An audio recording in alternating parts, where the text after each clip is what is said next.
So, like you mentioned, I'll be sharing our data on African views on economic powers, and this is actually from our 10th round of survey. So we could go into the first slide. Yes. So we're looking at the perceived influence of countries and institutions among 29 African countries. And our data shows that on average, across 29 countries, more than half of citizens say that China, regional organizations, the African Union, and the United States have a positive political and economic influence on African countries. Now, from the same slide, we see that about half, which is 49%, say the same for the EU. And somewhat fewer, which is roughly 4 in 10, welcome the influence of their former colonial powers. That's at 41%, India and Russia. But still saying on this slide, I think what is important to note is that the negative perceptions are far less common, as you can see. So when you take the EU, for example, you see that fewer than 1 in 5 respondents, which is 18%, see its influence as negative, right? But again, what is interesting here, again, with the EU, is that substantial proportions, which is 1/3 of the respondents, they actually say that they don't know enough the influence of the EU to be able to assess its quality. And I think that's like an interesting data point to note for the EU. So we'll move on to the next slide, where we want to look at the country breakdown of those who say the influence of the EU is positive. Again, about half of Africans, that's 49%, say that the EU has a positive political and economic influence on their countries. But you can see that these perceptions vary widely by country. For instance, positive views are highest in countries like Liberia at 78%, Cabo Verde at 74%, Sao Tome at 69%, Morocco, Cote d'Ivoire, and Gambia at 62%. But fewer than 1 in 3 citizens welcome the influence of the EU in Botswana at 31%, Mali at 30%, and Tunisia at 23%. Okay, so on the next slide, what we're trying to look at is the perceptions of influence when we group our countries by their regional organizations. So for instance, the ECOWAS here then stands for member countries in West Africa. We have the East Africa Community, we have the SADC, the Southern Africa Development Community, and the rest. And I think for me, the main story here is that we see that ECOWAS and the East Africa countries, East Africa Community countries, that is the West and East African countries, they tend to hold more favorable views of their former colonial power, of the EU, and then of their regional organization than the other regional blocs. And another key interesting data point here is that the SADC countries actually trail by 10 or more percentage points in their positive assessments of all the 4 entities grouped over there. But the exception is the ECCAs that view the original organization. They have more favorable perception as compared to the ECOWAS and the EAC members. And I think this is one slide that Bonnie is really, really interested in. So maybe when we get to the interaction part, he can explain it further. Yeah. So that brings us to the end of our data with regards to how Africans see these economic powers. But I'll quickly move on to share the data on migration because we have some interesting data points over there as well. Yes, so we asked our respondents in 28 African countries to tell us how much, if at all, have you considered moving to another country to live. And our data shows that on average across 28 African countries, almost half, which is 46% of African citizens, say they have considered leaving their countries to live in another country. And this actually includes 26% who say they've given immigration a lot of thoughts. So we just wanted to emphasize on those who say a lot, and that's almost a quarter, that's 26%. Now, thoughts of immigrating are most common in countries like Liberia at 78%, in Gambia at 68%, Sao Tome and Principe at 68%, Cabo Verde at 64%, and in my country, Ghana, at 61%. It's only in 2 countries do we see fewer than 2 in 10 respondents saying that they've considered migrating. And so that's Madagascar, where it's only 14% who say they've considered immigrating, and Tanzania, the lowest, with only 9% who say they've considered immigrating.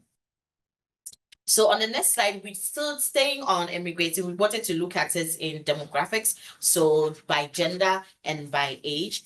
And you see that more men than women say that they have thought about leaving the country. So that's 50% of men versus 43% of women. When we look at age, the young adults are also more likely to consider emigrating than their elders. And this reaches as high as 55% amongst those aged 18 to 35 years. They've considered emigrating.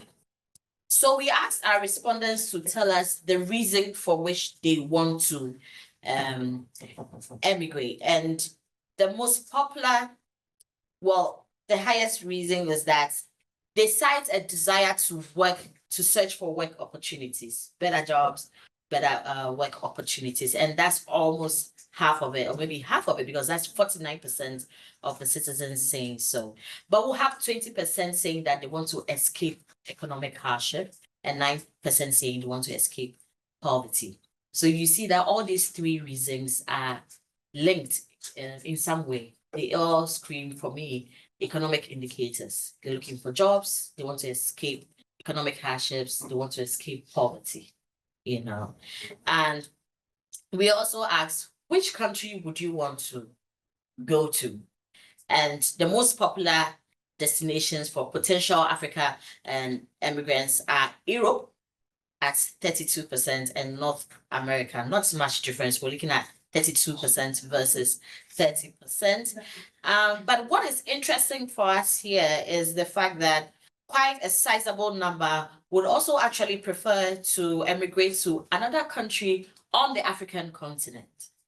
And that's a revealing point for us as well, that it's not everybody who's seeking to emigrate that wants to go to Europe or China or, you know, North America, but we're actually looking to go within our own countries as well. Yeah.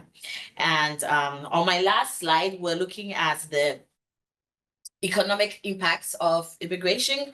And so if you reverse the lens to look at attitudes towards immigration, we find that on average across 28 countries, fewer than half, that's 47% of citizens actually believe that immigrant workers are good for their nation's economy. 47% believe so. But again, we see that more than 4 in 10, which is 42%, say it's fairly bad or very bad for the economy if people from other countries come here to live and work for several years. Right. Now, if you look at the country level, you see that positive assessments of immigrants' economic contributions are actually widespread in countries like Cote d'Ivoire, Sao Tome and Principe, Cabo Verde, Benin, and Tanzania at 60%. But fewer than 1 in 4 citizens agree in countries like Gabon at 23% and Morocco at 21%. And that brings me to the end of my presentation. Thank you so much.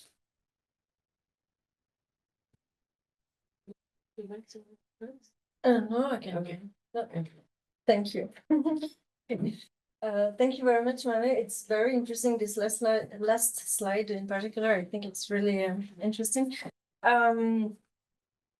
So I'm Amandine Sabourin, and I work with the ECDPM in the European Foreign and Development Policy team, and we looked at the EU's in its international partnerships, and we tried to question the implications of those changes in the partner countries, so at partner country level. And we really welcome the results of the 28 countries surveys for this 10th round, because there is a huge part on the consequence part on the international relations that you presented. And we see some trends as you presented, but there are also a lot of variations according to countries. And also one result really struck me is the way the EU and China were perceived comparatively for the way they manage or they positively or negatively manage the COVID-19 crisis towards African countries. And there is a huge difference. I mean, I didn't do the average, but it's the proportions are something like 40% China influenced by 40% positively the management of the crisis, whereas for Europe and the EU, so Europe including the colonial powers and the EU, we are more around 6 to 10%, which is a huge gap. So that was for the management of the COVID-19 crisis. Now, as I said, that the numbers, the figures that you provide are really interesting for us, because we provided some research on how those changes at the EU level, so which is basically encompassing there is a new strategy, the Global Gateway Strategy, since 2021, that is more interest driven, that is provides a different approach. There is also a new way of working together as a Team Europe, as the EU. So with the EU and its member states, it's called the Team Europe approach. And there is also a new instrument, the new financial instrument, which actually makes a lot of has a lot of practical implications on the way the partnership is managed. I will not get into details of all these changes for the EU and for the, but what was interesting to present today is actually how these implications were felt by partner countries in the research we initiated in some countries in since 2023. Sorry. And I just wanted to mention 4 of the findings. So first, the question of the timing was key. How the EU managed the changes, the shifts? The question of the timing was at stake, because the new approach raised a lot of expectations in the African countries, with the African partners. There were a lot of early announcement of huge numbers of support, but there was a lack of political, administrative, and organizational backing actually to implement those shifts rapidly, because we know that all the changes, especially in that scale, take time to land in reality and to have a proper effect in reality. And this question of the timing and time lapse was really mentioned as one of the first big challenge. And now the question is, now that the EU is working towards a new long-term budget for after 2027, the question will be to actually how to make the instrument, the tools to finance its international cooperation partnerships match the strategy and the objectives of the strategy. And that's one of the key question now.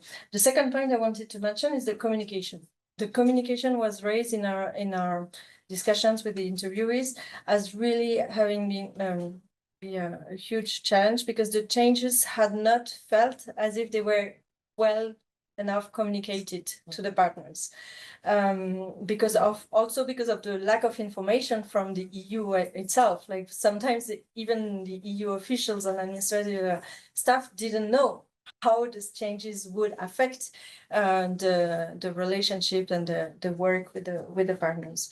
Some interviewees also mentioned that this would have been also better received probably if some high-level representatives would have come in person to explain the changes and take the time for the discussion.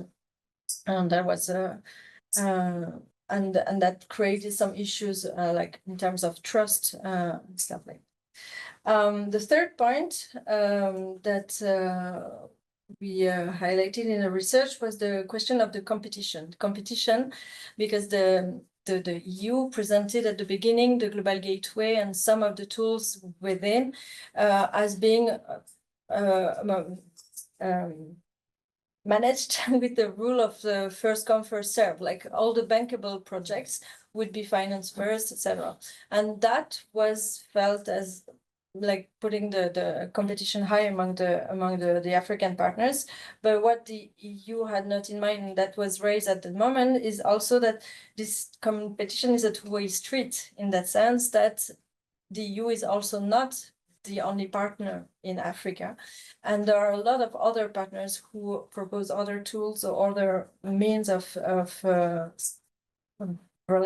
partnerships and support that leverage this competition. And the fourth and final point that I wanted to raise, and that also is one key last but not least, the question of the definition of the mutually beneficial interests, because the EU's approach is more interest-driven, and the idea was to the challenge right now is kind of to reconcile the trilemma, not a dilemma, but a trilemma of trying to find a way to promote the EU's interests, promote the values, and also take care of the ownership and the ownership of the partners and the partners' interests themselves.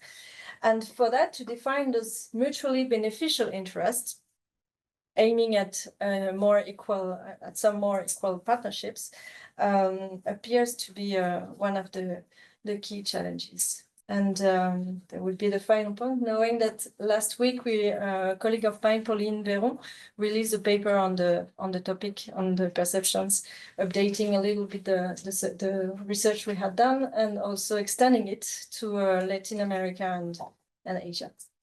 Voilà. Thank you, Amandine.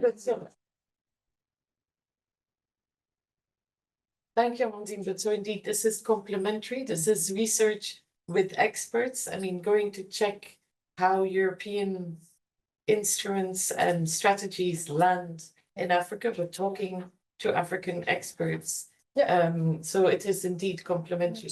Yeah.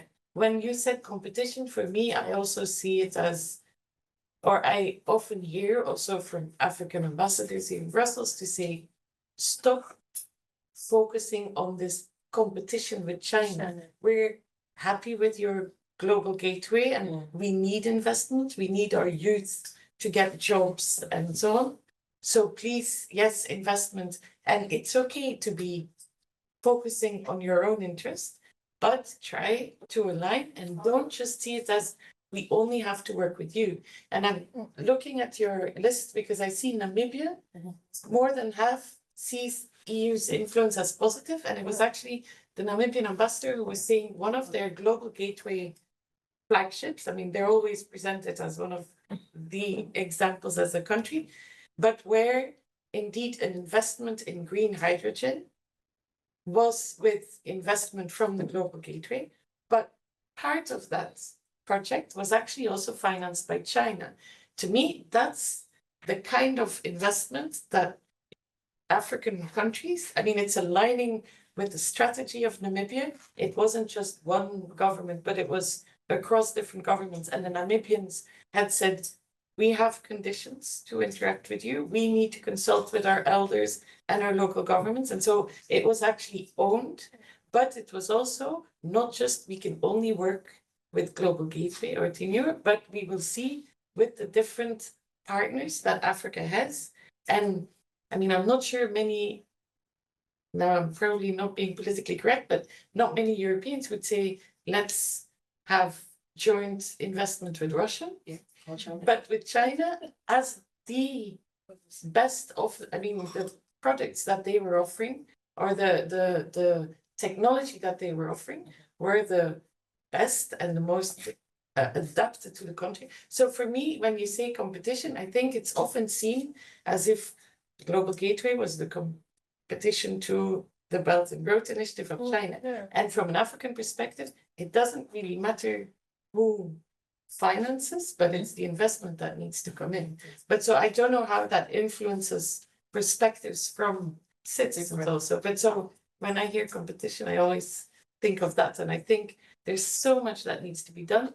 We should see it as complementary. But of course, that's easy said from a chair of a think tank and not the one who's managing or having to put the flag or these elements. But so thank you very much. I think your information indeed on migration was also very interesting.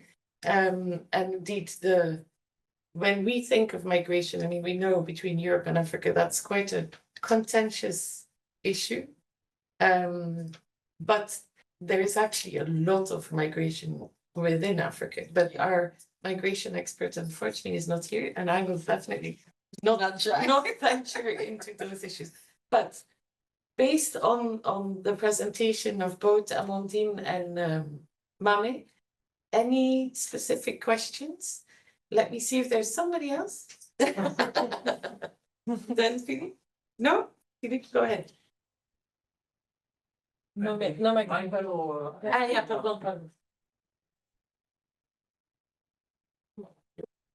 So.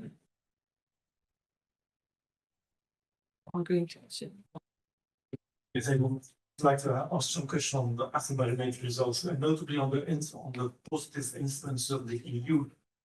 Have you checked to what extent there is a kind of correlation between the influence of the former colonial power and the influence of the EU? To what extent the sometimes negative perceived influence of the former colonial power has a negative impact on the reputation of the EU, and maybe further to what Kathleen was saying, is a kind of negative correlation between China's influence and the EU's influence. And since that, then I see in Zambia, where there is a huge Chinese presence, the influence of the EU is considered as rather low. So do you see types of correlations between these different competing influences? And then on the migration side, I was a bit surprised by the lack of attractiveness of the Middle East. Why we know that, notably in the Horn of Africa, a lot of Africans are migrating to the Gulf states. So that's not reflected in the perceptions. So are there regional trends in the migration ambitions? I mean, between the different RECs, or the West African RECs more sensitive to migration issues than the others? Is there a developmental aspect of it, or have the low income countries or middle income countries a higher share of young wishing to migrate, or we have seen some causal relations there? Sorry. difficult question.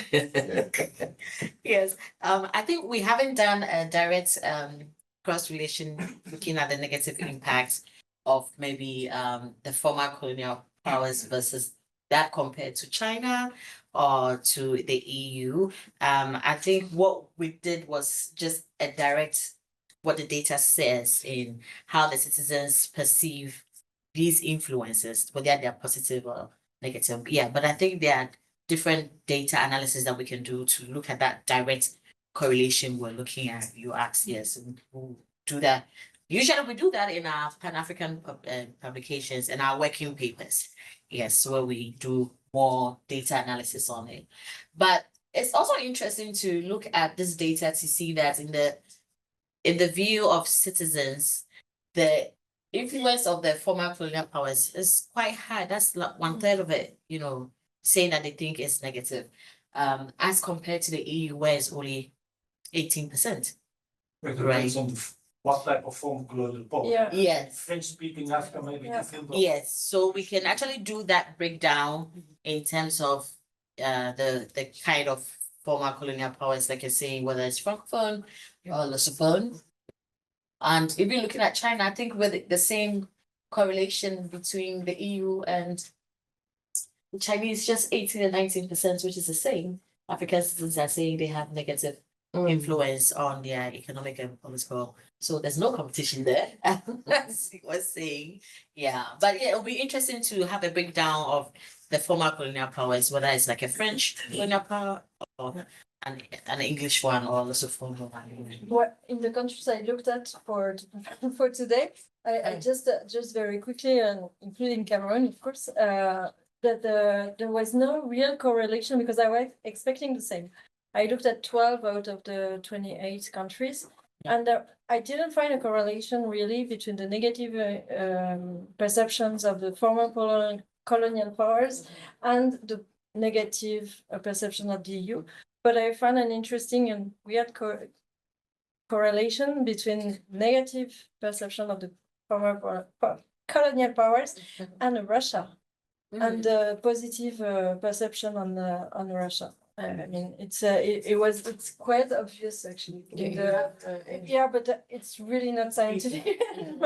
The way I picked the countries is really not representing it. It's just Was a random. it was Congo, Brazzaville, Cameroon, Botswana, Uganda, Namibia, Mali. Mali is a bit of a specific case. Morocco, and Tunisia, and apart from Mali and Morocco, I would say like this. This applies. And yeah. Jean-Claude. Thank you. I'm Jean-Claude. Yes. Thank you. Thank you very much for the explanations and the presentations. I'm Jean-Claude Boisdin, a former EU official and also formerly an EU ambassador to Madagascar. Two small questions on this. Have you or will you be looking at other emerging powers who also are running for influence in Africa? I'm thinking of Turkey, for example, or the Emirates, who are more and more influential, at least in parts of Africa.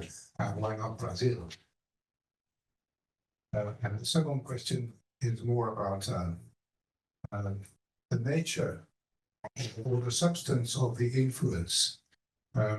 In fact, we're ranking here different partners and countries as to their level or the strength or the intensity of their global political and economic influence on the country where you express themselves. But in fact, the nature of the influence can be very different from one partner to the other. For example, Russia may be very influential in the area of security, whereas European Union may be bringing more of an influence on the economic side. Others may be less on the political side, for example, the African Union. So is it not a little bit complex or artificial to compare level of influence when the field of influence can be very different from one partner to the other? My third question is about the US. It looks like you'll be running the study in 2024 and 2025. Obviously, that does not take into account the recent changes of the American attitude vis-a-vis Africa, which could then impact future surveys. Is it? Thank you. That's true. And I think in terms, just on that last point, we still have some countries that we're yet to conduct survey in. Bonnie, is that right? Like Sierra Leone, for instance. So that may influence the citizens' responses when it gets to that question. But we've done about 32 countries already. Yeah, before the changes in the US, like you mentioned. So it'll be interesting in the next rounds, how that will play out. Yeah, because then when citizens are answering that question, I'm pretty sure they'll take into account the new changes that's happened in the US global parties. Yes, and in terms of the other emerging powers, I think that's a very important point that you raised, and we always like these opportunities to get some of these ideas. We pass it on to the questionnaire committee, who meets every time to look at our questions for the next survey. So definitely we'll pass it on to find out, look, is there a way we can look into other emerging powers, global powers like Turkey and the Brazil that you mentioned. But for this round, we decided to focus on these political parties. And also the nuances of it, like you're saying, maybe Russia will be perceived well in terms of security and not necessarily economic influence or political influence, but then maybe the US be perceived highly in economic versus security and all that. And I think that's really interesting and that you point out. But you know, our questionnaire goes for the very hard. What do you think? What do you think? We leave it to the doctors, Amandine, to look at the nuances and look at the qualitative side of the survey and ask the whys and yeah, just to complement that data. But that's a point we'll definitely take. Thank you. Carol? I've been working for 5 different private companies here in Belgium. Yeah. So that the people online here. I've been working for 5 different companies here in Belgium, in Africa. On migration, what is your opinion on circular migration for highly educated young African professionals who have studied in Africa, come and work here for 1 year, and then go back over there? It's a very interesting question you asked, because in our survey on the migration, we actually noticed that citizens who have post-secondary education were part of the people who were willing to emigrate. And they were wondering why. You are really educated. Why won't you stay in your country to work? But the issue, it goes back to the reasons they cite, that they want better work opportunities. So then it means that perhaps to them, they're not finding that in their respective countries, which is, I've come out of university, but I don't have a job. So then why don't then I go out there despite my degree and go and look for a job so I can take care of myself and my families? And we actually also found that people who are both part-time and full-time employed were also part of those who said they want to emigrate. So then even those who have jobs still think it's better out there, maybe because the pay will be better as compared to their countries, or maybe because the living conditions in their countries are high. You may be earning money in your country, but you still can't afford your rent or pay for utilities. So you think that maybe if you earn better elsewhere, then you'll be able to afford and take care of your family. So it's really interesting that you point it out there, but it all boils down again to the economic indicators that the data showed, either to escape economic hardship or poverty, or to actually look for a better paying job. And that was very interesting finding even for us. Yeah, thank you. Thank you. Yeah,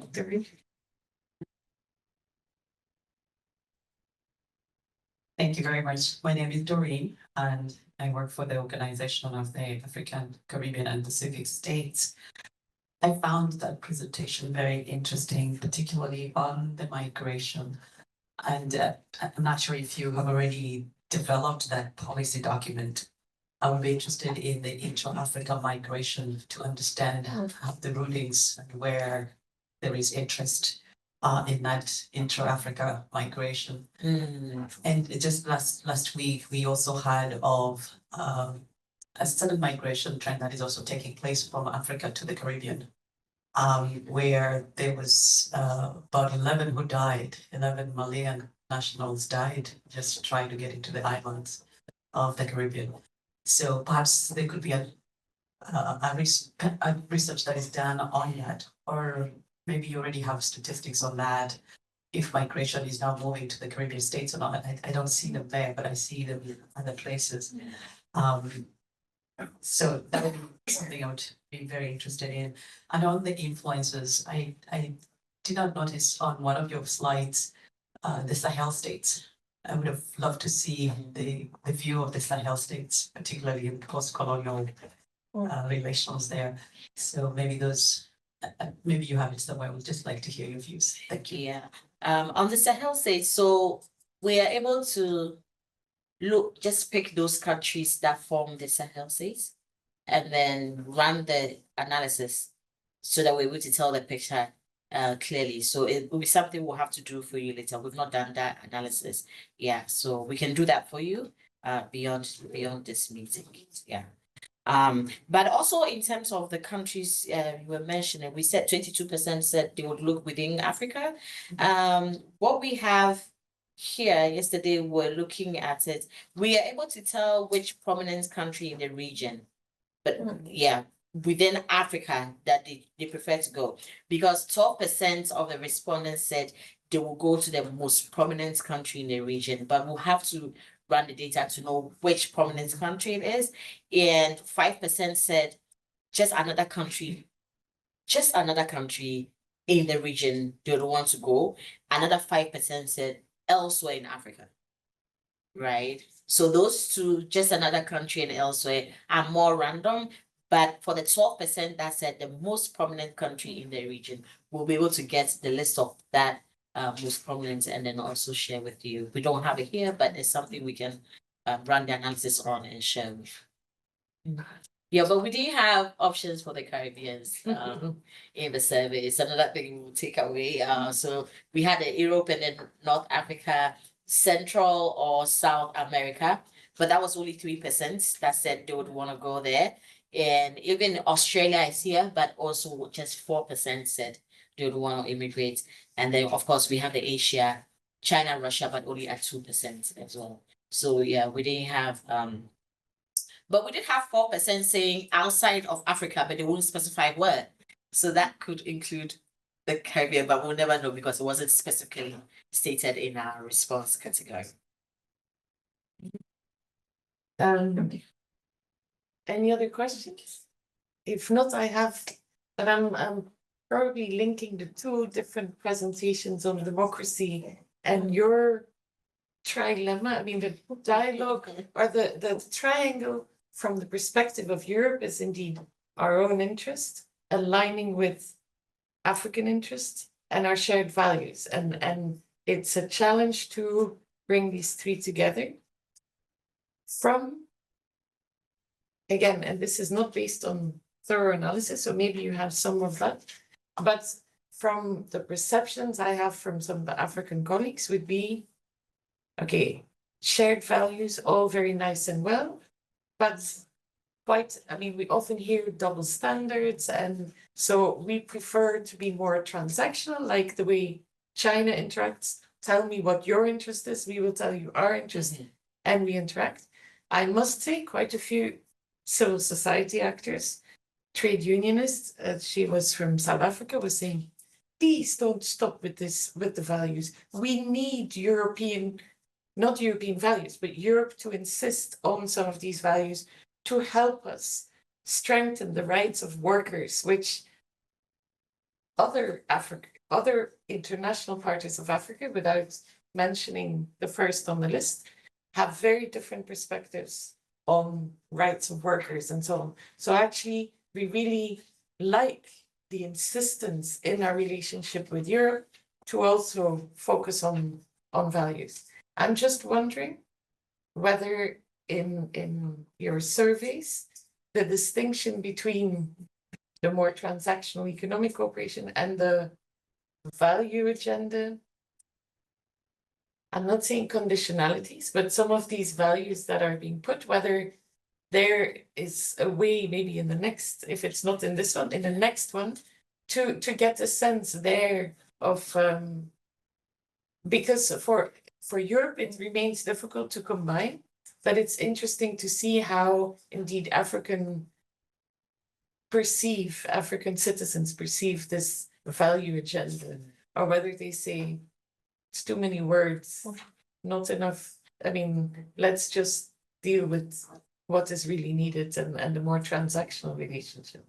But I don't know whether that's already included or whether It's not. not. Okay, sorry. But I was linking it maybe to democracy indeed as being one of the values. But also there, yeah. What is democracy? Is it fair elections? Is it, how do you then put it as a conditionality or an added element to the relationship? It's not so straightforward. But I see Emily. Yeah, but whilst Yeah, go ahead. you try to read online, I was having a chat with Amandine, and we're just discussing the data where we saw that in Africa, 60% gave China a positive assessment in terms of political and economic influence. But then the other countries is less than 60. We're asking why. What is it that the Chinese are doing that makes African citizens perceive them to know, yeah, versus what the EU is doing or not doing, or what the US is doing. And Amadi, you were giving some interesting perspective on that. I think we should, we should share why African citizens think the Chinese is doing so well? I'm not the expert on China, but I have two colleagues who work on that specifically, Mariela and Pauline.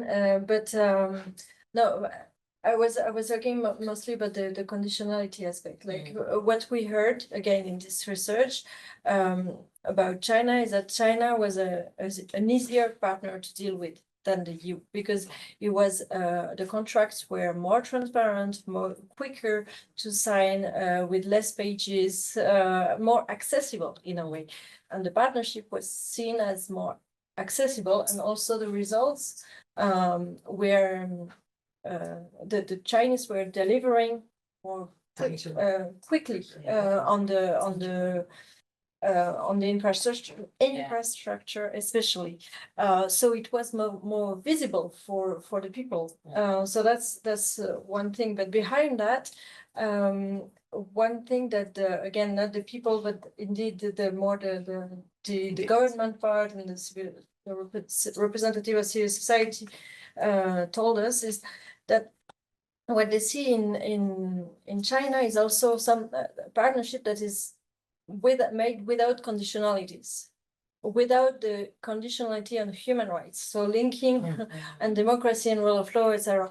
Linking to what you mentioned, I would think, and also maybe as a researcher, that it's a bit more complicated than that, because it's this conditionality on human rights, democracy raises a few questions. So first, how can the EU now and the member states work on that, because the conditionalities don't work in any case, and it's less and less of a main interest.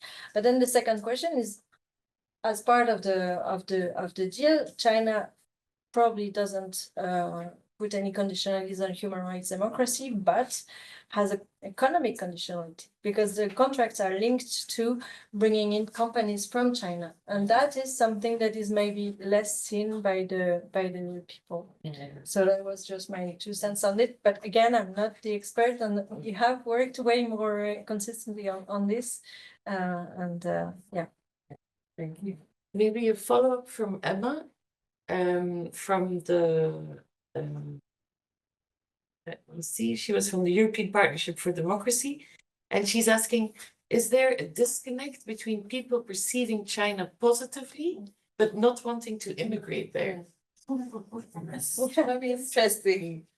Yeah, because when you look at the data, it was only 2% who said they actually wanted to move to either China or Russia, but at the same time, they gave them a high assessments. I don't know. That's a I very don't good know. Yes. future project. Research project disconnect.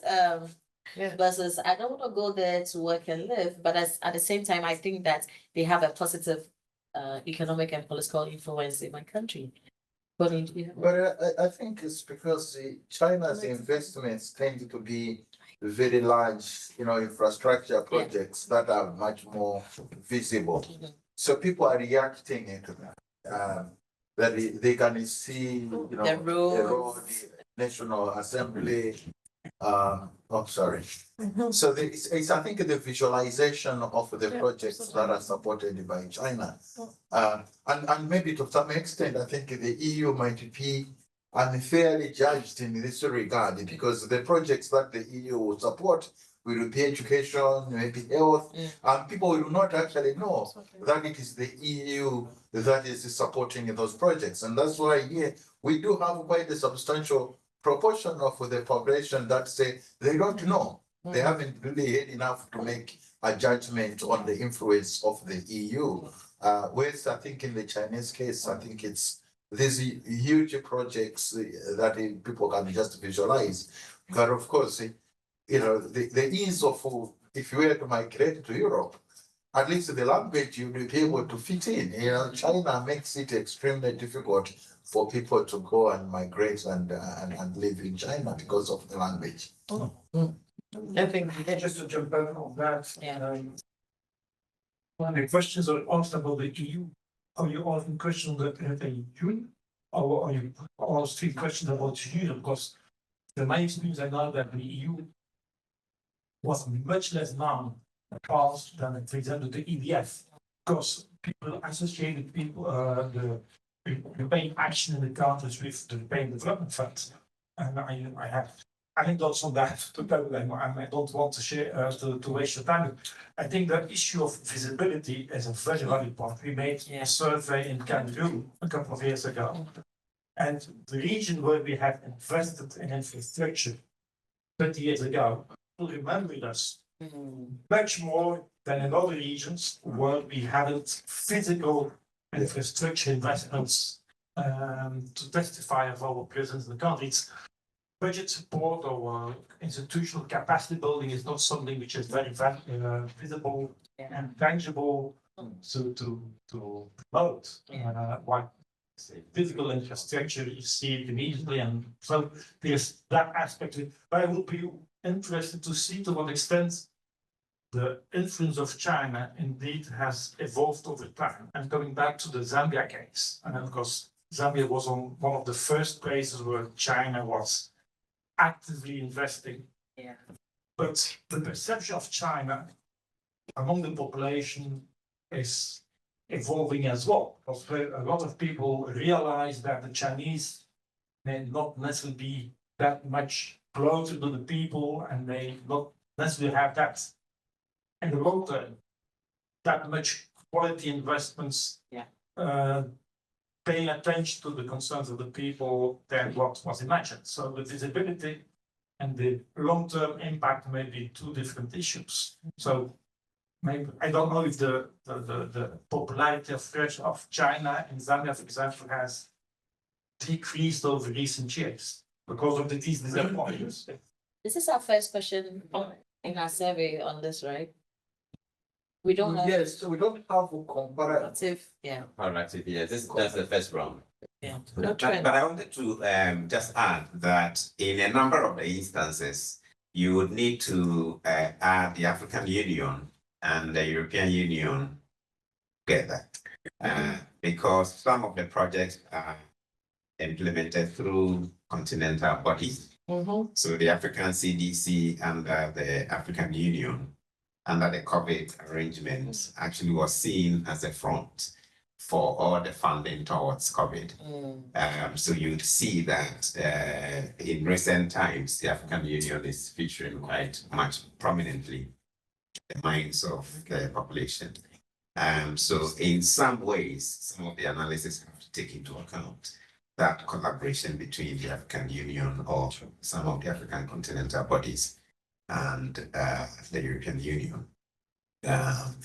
Obviously, China also puts on a show in a lot of the support they give. Also, even the COVID, the whatever they did was all over, right? And it was China splashed all over it. So that's also part of the way to improve, the general perceptions. I think just one interesting anecdote from in 2017, we did ask, question on Chinese influence, not necessarily in the same format, but we asked, what do you like the most about China? And the most common popular response was, the cost of the goods from China is affordable. Exactly. What do you like the least about China? Is the goods that they sell are not durable. So we love the cost, but we don't like the fact that it's not durable. Yeah, I think actually we've come to the end of this, but so already plenty of ideas. Andrew's gone, but for students to also get involved and do PhDs and so on, using your data and studying some of the trends. But yeah, it just shows again the wealth of information and the opportunities for more analysis. And I think indeed in part to support also, because you say African citizen voices to help African decision makers and policymakers, but I think we also can learn from this for your partners to find and design support, which is what we still aim to do in part of our partnership, to make sure that is aligned with what is needed. And I think indeed, when we talk about democracy and supporting democracy, there's no big flags or no big signaling to say this is the European flag. And I think if you talk to quite a few of the EU officials, there is certainly a sense of frustration that it isn't, we've been there for so long, we've been supporting for so long, very valuable support, and it's not being seen or we're being constantly criticized.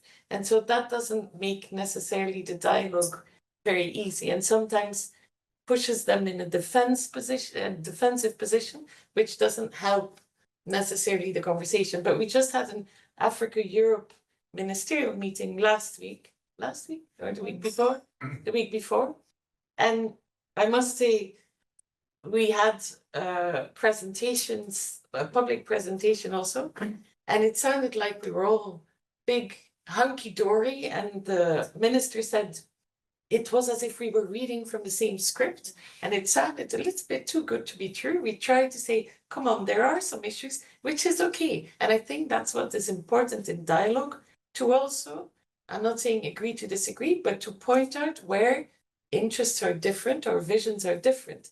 Sugarcoating it with we're all big friends and one big family, I don't think is necessarily going to help the mood forward. But the positive thing is the mood was very different.